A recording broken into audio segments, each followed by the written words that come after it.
Hello, I'm Steve Brown. Welcome to this presentation, which I'm given with my colleague, Dr. Tomasz John, who you'll meet in a moment. So the title of our session today is Navigating No Man's Land, Facilitating the Transition of International Students Towards PhD Study, also lockdown. So we're talking about a programme that we developed and delivered at University of the West of Scotland, which is where we work. And the programme was for international students who were beginning their PhDs. And we're using the metaphor of no man's land to describe the space that we found ourselves and our students occupying while this programme was being delivered. Our students had achieved considerable academic success in their own countries, but in order to gain capacities for similar success as international students and to become successful PhD scholars on an international stage, they first had to navigate their way through some rather murky and occasionally quite treacherous terrain. So we saw the Doctoral Induction Programme as a way of guiding them through this process so they could emerge on the other side and continue their journey towards international academic success.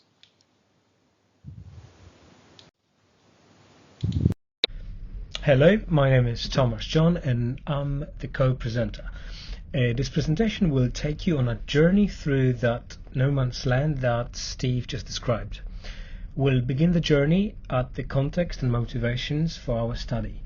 Then we'll move on to problematizing the landscape of the International Academy, looking at international scholars, the wanderers themselves within the EAP context. Next, Steve will propose the EAP as emancipatory practice, as a theoretical framework helping to seize opportunities and tackle challenges when it comes to syllabus design. And finally, moving on, we'll give you some insights to the research we incorporated into the program, including the research design and some key findings and the discussion and reflections emerging from the study. So let me give you some background to the context and our motivations for developing this presentation.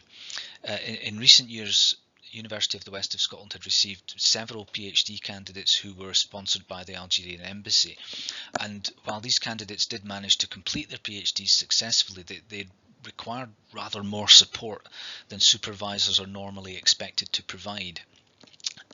The support they needed was partly language related, but it was also related to other issues such as a lack of familiarity with the UK-centric academic norms, as well as differences relating to things like research methodology, criticality, researcher autonomy. And then in 2019, an agreement was reached between UWS and the Algerian embassy for us to accept two much larger cohorts of PhD candidates who were due to arrive in December 2019 and then again the following March. And this raised some concerns, particularly amongst PhD supervisors, as you might expect, that similar levels of support might be required and our existing supervision procedures just were insufficient. So the Doctoral College asked the English Language Unit, which is where we work, to devise an induction programme to be delivered in the first 12 weeks of the students arriving at UWS, which we did. And in the end, most of the Algerian students arrived in December 2019, and that meant that we were able to open the second cohort up to other international students who were starting their PhD journeys around the same time. Our experiences working on this programme raised many issues and provided us with many opportunities for critical reflection. So we decided to conduct some research and analyse our findings, and Tomasz will be presenting those to you later. To accommodate the context, the needs and motivations of our predoctoral students, we had to take into consideration the impact of the internationalization, in particular the new international partnership deal and what it meant for us as EAP practitioners. While internationalization of HE should be understood as the integration of an international and intercultural dimension into the mission of teaching, research and service functions of HE, Marrinch and Foskett claim its main agenda remains very often around income generation rather than on developing a comprehensive and genuine international culture that's integrated across all HE practices. Bond claims that It's often the classroom where universities' internationalization policy collides with the local, as teachers and students need to co-learn but sometimes fail to work together when making sense of cultures, languages and educational backgrounds. Bond also refers to most of the internationalization policies as neoliberal policy, which makes EAP practitioners and international students increasingly finding themselves at the sharp end of the physical embodiment of democratization of HE across the globe.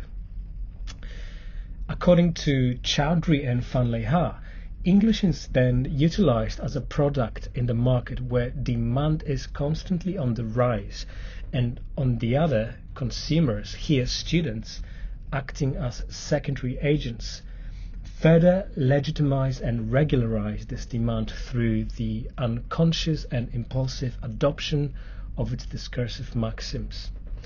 As the trend to further internationalize increases, it's necessary to pause and challenge the current reality in order to foreground how the move is impacting both students and staff as they work and study together, and what institutions that have internationalization as part of their core strategy, which demands elements of EMI, can do to genuinely integrate rather than assimilate.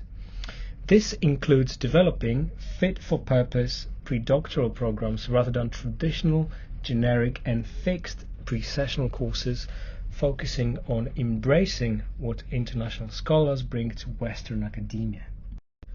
Let's continue with some more quotes from the recent Bond's Making Language Visible in the University, EAP and Internationalization, as the book provided us with some relevant aspects when working on this project.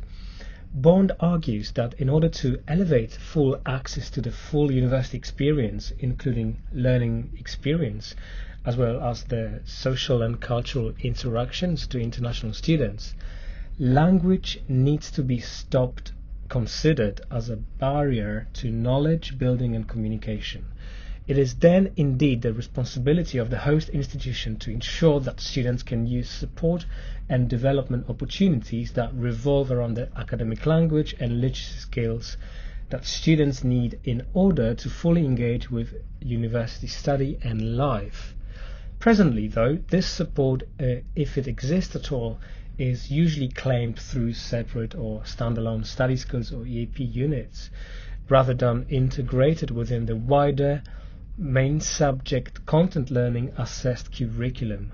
Moreover, these units appear to function differently in various institutions with no precise location, so EAP practice takes the stance of the third space in universities, or you can say that EAP is brutally sidelined in the institutional discourse of HE in order to focus on what's considered more important, namely ideas and content. This is similarly very often the case for international doctoral students. The services doctoral colleges seem to offer do not always provide focused and fit-for-purpose preparatory courses embracing the culture and language and the skills the students bring to the Western academia, but rather sightlessly target the English language or literacy skills gaps, holes and deficiencies. Nevertheless, while Ding and Bruce critique EP is sometimes managed and delivered from the peripheries of academia, it can also function from the center of mechanisms pushing for university internationalization.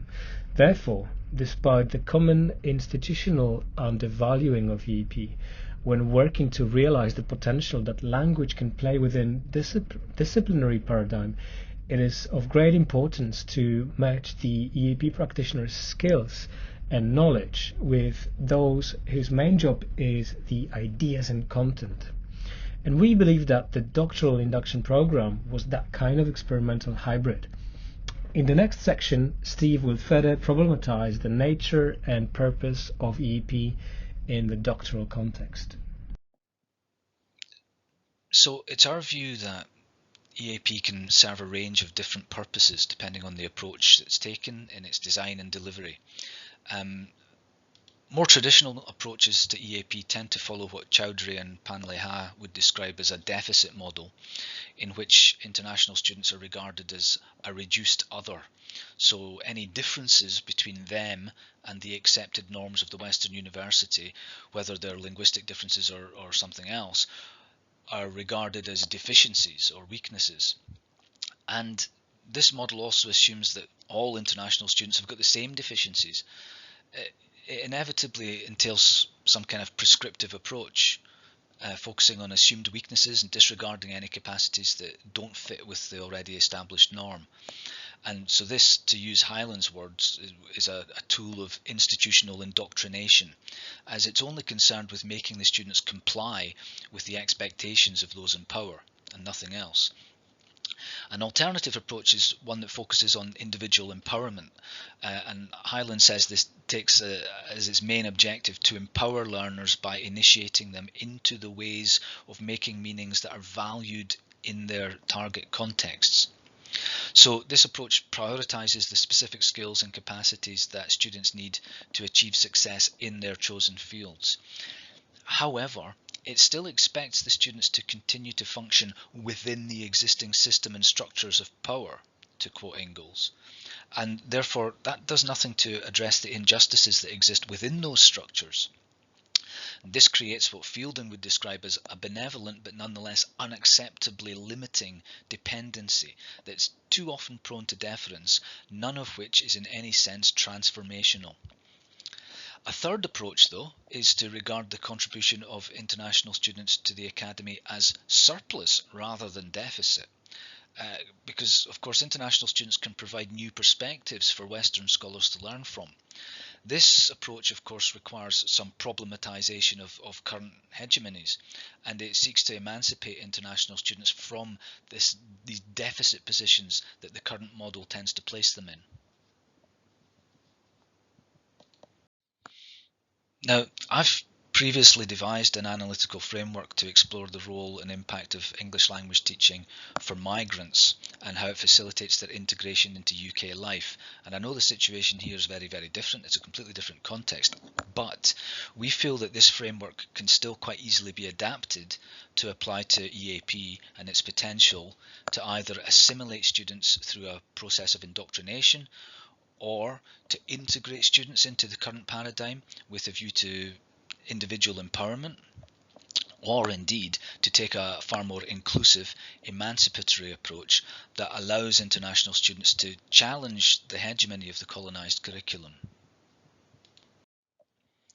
So, when it came to designing this doctoral induction programme, our aim was to make it as emancipatory as possible. However, we were mindful of the context and the challenges that it presented. To begin with, we had no input in selecting the students. We knew very little about them before they arrived, but we did need to get our programme approved in advance, and this required us to produce a descriptor outlining the course's content and outcomes, so that all had to be done in advance. We also anticipated that students would expect a degree of prescriptivism in the content, and of course, we couldn't ignore the fact that the students would still have to comply with the existing norms and standards in order to achieve success. However, there were other aspects of the context that created opportunities that we were able to exploit. For example, we had the backing of the Doctoral College, and they were happy to give us more or less full autonomy in terms of course design. We're also very lucky to work with highly skilled EAP colleagues who are capable of applying participatory methodologies.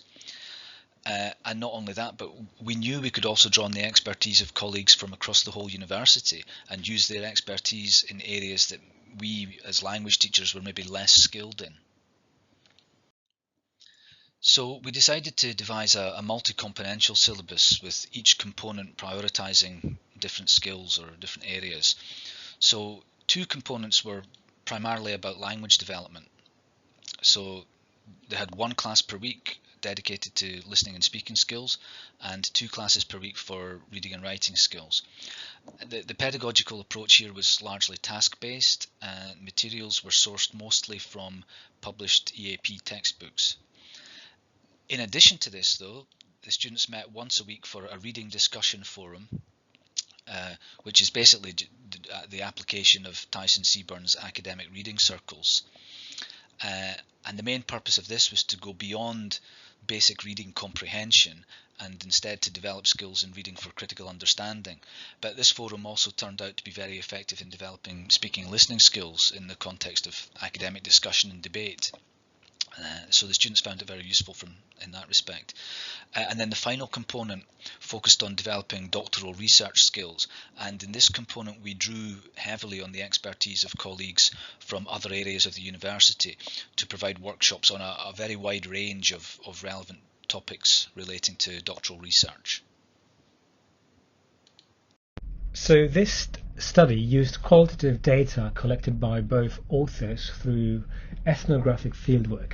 The two groups of International Doctoral Induction Programme students consisted of almost 50 students. Primarily, the surveys and focus groups provided insights to individual students' meaning making in regards to internationalization, English language, and students' perspectives on the beginning of the doctoral journey, allowing us to recognize and acknowledge students' complex relationships with these. Focus groups in particular were used to trigger discussions among the students on their roles and positions as international scholars. Being familiar with some of the experiences, difficulties and feelings of the incoming students helped, but also influenced making sense of the participants' narratives. Thus, Steve and I perceived our positions as researchers as insiders. To gather data from the experimental course, we integrated 4 different research tools, namely retrospective classroom observations, as initially we didn't really know we wanted to research this, and then document analysis, where we were looking at the various components of the DAP. And another tool was the end of course survey that we did after the second DAP, but as the response rate was rather low, we decided to gather more open-ended responses via 2 focus groups from the 2 different doctoral induction programs. Word-for-word transcripts were produced from the recordings of the focus groups, and thematic analysis was implemented to enable targeting the identification and investigation of the common themes across the whole dataset. During this phase, we were guided by the research questions, the theoretical underpinnings, and the themes emerging within the data themselves. As the data was not too large, we carried out the analysis manually to develop a greater degree of familiarity within the dataset. So let's move on to some key findings. Theme number 1, challenging the international student or scholar label. So the media, rhetoric, university, international partnerships, fancy university websites, marketing materials usually portray internationalite campuses as truly global, where a range of cultures and languages interplay both physically and digitally, and exchange ideas to learn and conduct research together, where students can, and I'm quoting here, dream, believe and achieve. And during the focus group interviews, it became somewhat transparent that the pre-doctoral students seemed to feel they were somehow privileged to be able to study at a Western institution, as the majority of them were either a lucky winner of the government scholarship, and they were, quoting again, chosen to be sent to the UK, and it was like a dream to be able to go study abroad. It would appear that the majority of students' international scholar identity and guaranteed PhDs were determined by convenient homogenizing discourses struck by international partnership deals, rather than individual students' research potential, as the majority of students reported being disappointed by being forced to do yet another pre-sessional course. After careful diagnostic of students' backgrounds, many of the students very often studied a completely different discipline to the one they were about to start researching for the PhDs. But the international partnership between the alma mater and the host institution guaranteed progression to doctoral studies regardless of students' English language level or researcher potential. These were then originally seen as deficit model with gaps which were meant to be quickly fixed by us, the EAP practitioners. This deficit model tends to stereotype and classify students, particularly those from non-Western countries, as the other, and their image is largely associated with negative and pejorative features.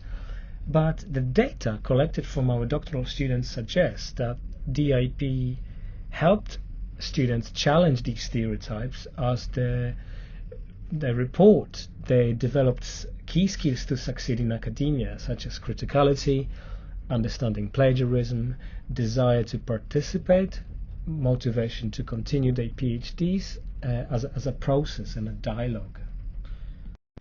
Another finding was a theme revolving around the right pedagogies and legitimate knowledge.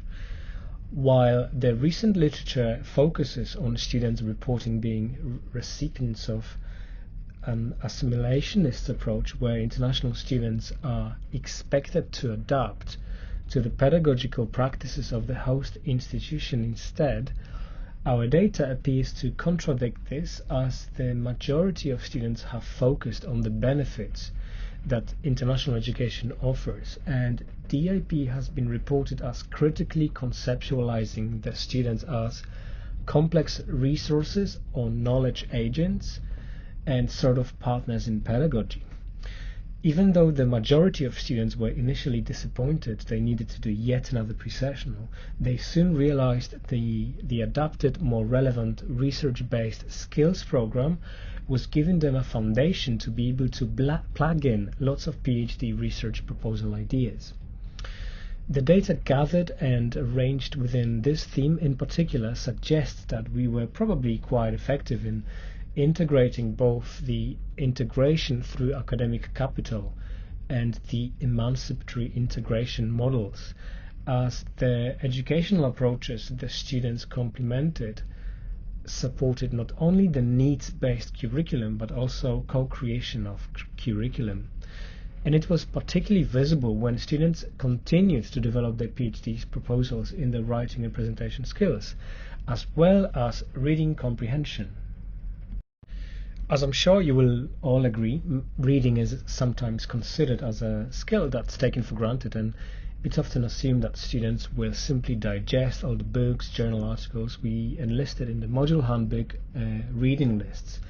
And there is often very little time to bring in these texts to a classroom, so it's usually assigned as homework. What's more, I think reading is often assumed as a lonely, isolated, individual, dull activity, and perhaps one of the reasons why students do not engage with it to the extent we would hope for is the fact that they not only struggle with comprehension but also might not be provided with enough opportunities to present their ideas based on that particular reading in a seminar or in a reading group. So here comes the academic reading circles. The lecturer delivering the component adopted Tyson Seburn's academic reading circles in an attempt to creatively embrace the knowledge the others brought to Western academia and bridge the gap between different knowledge paradigms. ARC is an intensive and critical reading approach engaging students in 5 different roles: a leader, a contextualizer, highlighter, visualizer, and a connector. The method aimed at improving learner engagement with understanding of concepts in non-fiction text, including academic texts, an integral component of the DAP. This reading approach combined individual investigation with collaborative construction of knowledge through group sharing and discussion. The method proved extremely effective in not only helping speakers of English as a second language with comprehension of the text and developing criticality, but also building students' sense of belonging to an academic community of practice.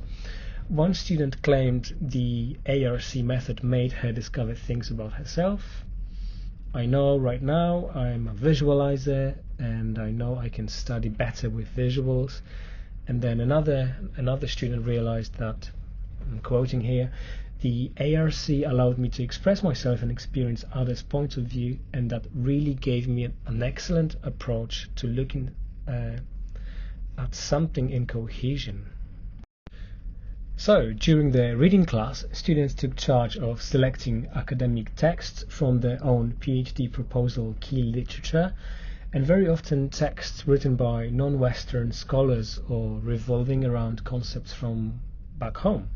And each week different students recommended a different text ranging from, celebrity endorsement in presidential elections through the impact of Nollywood cinema on Nigerian diaspora abroad to the integration of ICT in Bangladeshi higher education. Students were particularly encouraged to try to visualize their criticality in a form of mind maps and doodles, and they sometimes used the classroom whiteboards to spill out their ideas. In focus groups, students reported by engaging in visualization of criticality stemming from reading. They didn't consciously feel they were learning, as it was a fun and effective activity, as they put it. So the biggest advantage of the method came to light when we shifted to online delivery, because Zoom, Teams and Moodle really allowed us to break down the quite a long 3-hour session into relevant sections supporting the academic reading circles method. In particular, the breakout rooms option allowed for the on-the-spot discussions in small groups, and then students would continue collaboration after their weekly synchronous ARC class. One final common theme there, strongly visible across the whole data set, was students' enhanced sense of belonging to an academic community. All students agreed that the DIP was necessary to help them connect with the do's and don'ts of the academic community, and it introduced them to networking opportunities. That was especially visible when the university moved to online and hybrid learning model in March 2020 as a result of the COVID-19 pandemic lockdown restrictions. Steve will now conclude this by making final reflections and conclusions. So here are some final points just to summarise our reflections and draw a few conclusions. Elements within our programme that were closer to the more traditional models of EAP were the least well received by the students. The students saw the use of published materials as too generic, lacking focus or relevance to their needs. And by contrast, any opportunities to have ownership over the content or the direction of travel within each lesson, these opportunities were regarded as very empowering by the students. And this led us to find ways or look for ways to open up spaces within each lesson for the students to formulate and articulate their own ideas in response to new input and the new perspectives that they were getting from us. We also saw the students starting to regard uncritical acceptance of existing hegemonies as a symptom of deference, and as their critical thinking skills developed, they became increasingly interested in using their own praxis as researchers to disrupt the status quo rather than to comply with it. And the final reflection, one that surprised us at the time, was the way in which the second cohort responded so positively to the move to online study. Rather than creating distance and fragmentation, it actually seemed to galvanise the sense of belonging and created a very effective community of practice. So we've presented these reflections here as a cycle because reflection is cyclical, it's an ongoing process, and of course we're continuing to apply these reflections in our design and delivery of other programmes at the university.